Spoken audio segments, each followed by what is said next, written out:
नमस्कार मंडळी, प्रगती ब्लॉगच्या नवीन व्हिडिओमध्ये तुमचं स्वागत आहे। शनिवार रविवारची सुट्टी काढून आम्ही मेहुण्याच्या घरी निफाडला गेलो होतो। सकाळी 7:30ची कल्याणहून तपोवन एक्सप्रेस पकडली आणि निफाडला साधारण 9:30 वाजता उतरलो। मेहुण्याचं घर जवळच होतं, 5 मिनिटांवरती।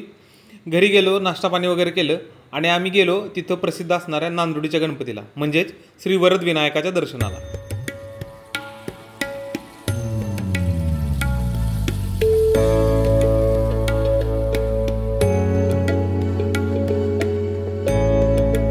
या मंदिराची स्थापना पुण्यश्लोक अहिल्याबाई होळकर यांनी केली आहे।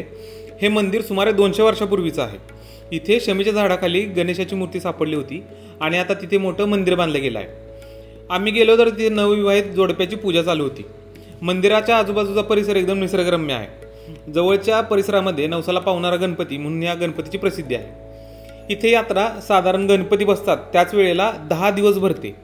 10ही दिवशी इथे जेवणाचा प्रसाद असतो आणि हे अन्नदान करण्यासाठी आत्ताच इथे 2026 पर्यंतची वेटिंग आहे। दर्शन घेऊन आम्ही घरी परत आलो। घराच्या बॅक साईडलाच गोल्फ कोर्स आहे असं समजलं आणि मग एक्साइटमेंट म्हणून आम्ही ते बघायला जायचं ठरवलं। त्या गोल्फ कोर्सचं नाव रिव्हर साईड गोल्फ कोर्स आहे।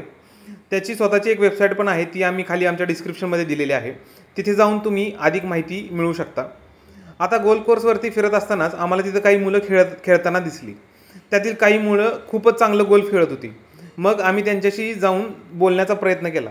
त्यावेळेस असं लक्षात आलं की ती इथल्या स्थानिक शाळांमधली मुलं आहेत आणि त्यांनाही फॅसिलिटी अवेलेबल करून दिलेली आहे। त्यांच्यातील एक मुलगा खूप चांगल्या प्रकारे गोल्फ खेळत होता आणि त्यांच्याशी बोलल्यानंतर लक्षात आलं की त्यांनी गोल्फच्या काही स्पर्धा पण खेळलेल्या आहेत आणि त्यांनी त्याच्यासाठी प्रॅक्टिस इथेच केली आहे। वयाच्या एवढ्या लहानपणी त्यांना गोल्फसारखी गोष्ट खेळायला मिळणं ही खूपच चांगली बाब आहे। या गोल्फ कोर्सचे ओनर स्वतः रिटायर्ड विंग कमांडर आहेत। त्यांना स्वतःला गोल्फची आवड होती, त्यामुळे त्यांनी हा गोल्फ कोर्स बनवला। सोबतच इथल्या लोकांना खेळण्यासाठी ही फॅसिलिटी अवेलेबल करून दिली।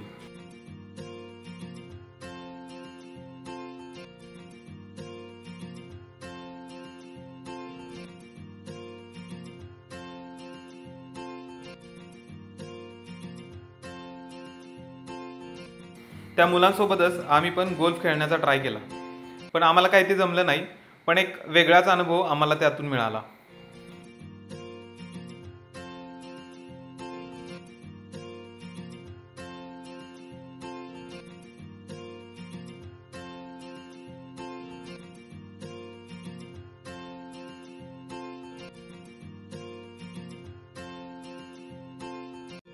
गोल्फ कोर्स संपूर्ण फिरून बघितला आणि त्यानंतर घरी आलो।